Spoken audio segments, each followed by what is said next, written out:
வணக்கம். இன்றைக்கி வந்து மினி கத்திரிக்காய் வச்சு ஒரு கிரேவி தாங்க பண்ண போகிறோம். இது சப்பாத்தி, பூரி, இட்லி, தோசை சாப்பாடு கூட சாப்பிட்றதுக்கு ரொம்ப நல்லாயிருக்கும். இப்படி செஞ்சீங்க அப்படின்னா உங்கள் வீட்டில் இருக்கவங்க எல்லோரும் உங்களை பாராட்டுவாங்க. கண்டிப்பாக தங்க வளையல் கூட வாங்கி கொடுப்பாங்க. வாங்க எப்படி செய்யலான்னு பார்க்கலாம்.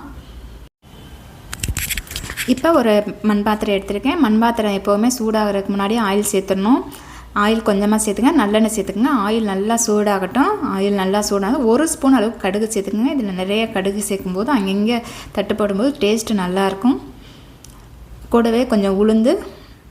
இது நல்லா பொரிஞ்சதும் ஒரு 6 பூண்டு வந்து நச்சடி சேர்த்துக்குங்க.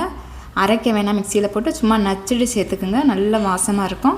இது கூடயே பொடியாக கட்டினா 15 சாம்பார் வெங்காயம் நான் கட் பண்ணி எடுத்துருக்கேன். பெரிய வெங்காயமாக இருந்தால் 2 வெங்காயம் பொடியாக கட் பண்ணிட்டு சேர்த்துக்குங்க. இது கூட 3 கொத்து கறிவேப்பிலை சேர்த்துக்கலாம். இப்போ வெங்காயம் நல்லா வதக்கி விடுங்க. வெங்காயம் நல்லா வதங்கணும். வெங்காயத்தை நல்லா வதக்கிடுங்க. இப்போ வெங்காயம் நல்லா வதங்கிடுச்சு. இதுக்கு மசாலா சேர்க்கணும். 1/2 டேபிள் கரண்டி அளவுக்கு குழம்பு மிளகாய் தூள் சேர்த்துக்கலாம். 3/4 ஸ்பூன் அளவுக்கு காஷ்மீர் மிளகாய். இது நல்ல கலர் கொடுக்கும். இது காரம் கம்மி தான். இப்போ இதை வந்து மசாலாவை நல்லா எண்ணெயில் கிண்டி விடுங்க. இப்படி கிண்டும் போது நமக்கு நல்ல மசாலா பச்சை வாடை போயிட்டு நல்ல எண்ணெயும் பிரிஞ்சு நல்லா வரும். இப்போ இது கூடவே கொஞ்சம் பெருங்காயத்தூள் சேர்த்துக்கலாம். இதை நல்லா கிண்டிடுங்க. கிண்டிட்டு 4 வந்து தக்காளியை மிக்ஸி சாரில் போட்டு நான் அரைச்சி வச்சுருக்கேன். இப்போ அதையும் நம்ம சேர்த்துக்கலாம். இது கூட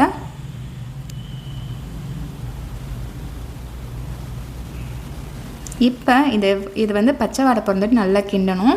இப்போ இதுக்கு தேவையான உப்பு சேர்த்துடலாம். நம்ம இந்த கிரேவிக்கு தேவையான உப்பு சேர்த்துடுங்க. இப்போ நல்லா கிண்டி விடுங்க. நமக்கு நல்லா வத்திடணும். தக்காளி பச்சை வாடை போகணும். நல்லா நமக்கு வந்து எண்ணெய் பிரிஞ்சு வந்துடும். இப்போ பார்த்தீங்க அப்படின்னா நல்லா எண்ணெய் பிரிஞ்சு வந்துடுச்சு. இப்போ வந்து நம்ம கத்திரிக்காய் சேர்த்துக்கலாம். நான் ஒரு 1/4 கிலோ கத்திரிக்காய் வந்து குட்டி கத்திரிக்காய், மினி கத்திரிக்காய் சொல்லுவோம்ல, அந்த கத்திரிக்காய் வந்து இப்படி எண்ணெய் கத்திரிக்காய் வந்து வச்சுருக்க மாட்டோம், நான் வாங்கி வச்சுருக்கேன். இப்போ கட் பண்ணி தண்ணியில் போட்டிருக்கேன். அதை நம்ம சேர்த்துக்கலாம். தண்ணி இல்லாமல் சேர்த்துக்கோங்க. இப்போ இந்த கத்திரிக்காயை வதக்கி விடுங்க. நல்லா கத்திரிக்காய் வதங்கட்டும். இப்போ நல்லா கத்திரிக்காய் நமக்கு நல்லா வதங்கிடுச்சு. இப்போ என்ன பண்ணிவிடுங்க, ஒரு மூடி எடுத்து மூடி வச்சிடலாம். ஒரு 2 நிமிஷம் மட்டும். ஏன்னுட்டா இந்த கத்திரிக்காய்க்குள்ளே அந்த மசாலா நல்லா போயிட்டு நல்லா வெந்திருக்கும். அதுக்காண்டி 2 நிமிஷம் மட்டும் மூடி வச்சுடுங்க. இப்போ 2 நிமிஷம் ஆகிடுச்சு. இப்போ வந்து ஒரு சின்ன நெல்லிக்காய் அளவுக்கு புளி வந்து சேர்த்து கரைச்சிட்டு சேர்த்துக்குங்க. இப்போ கிண்டி விடுங்க. நமக்கு இன்னும் கொஞ்சம் தண்ணி சேர்த்துக்கணும். அப்போ தான் வந்து நல்லா பச்சை வாடை போயிட்டு நல்ல டேஸ்ட்டு நல்லாயிருக்கும். அதனால் இன்னும் கொஞ்சம் தண்ணி சேர்த்துக்கலாம்.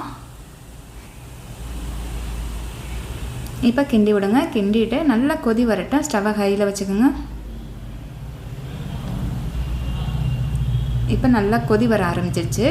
கொதி வந்ததும் என்ன பண்ணுங்க, ஸ்டவ்வை சிம்மில் வச்சுடுங்க. சிம்மில் வச்சுட்டு மூடி வச்சுடுங்க. ஒரு 5 நிமிஷத்துக்கு அப்படியே விட்டுருங்க. நல்லா நமக்கு கத்திரிக்காய் வெந்து மசாலாவும் பச்சை வாடை போயிட்டு நல்லா வாசமாக இருக்கும். பார்த்தீங்கன்னாவே தெரியும். இப்போ பாருங்கள், நமக்கு அந்த மசாலாவை வந்து எண்ணெயில் போட்டு வரதுனால நல்ல எண்ணெய் பிரிஞ்சு வந்துருக்கு. இப்போ நல்லா கிண்டி விடுங்க. ஸ்டவ் ஆஃப் பண்ணிவிடுங்க. போதும், அவ்வளோதாங்க. இப்போ சாப்பாடு, இட்லி, தோசைன்னு எது கூட வச்சு சாப்பிட்டீங்கனாலும் அப்படியே ரொம்ப டேஸ்ட்டாக இருக்கும். உங்கள் குழந்தைங்கள்லேருந்து பெரியவங்க வர விரும்பி சாப்பிடுவாங்க.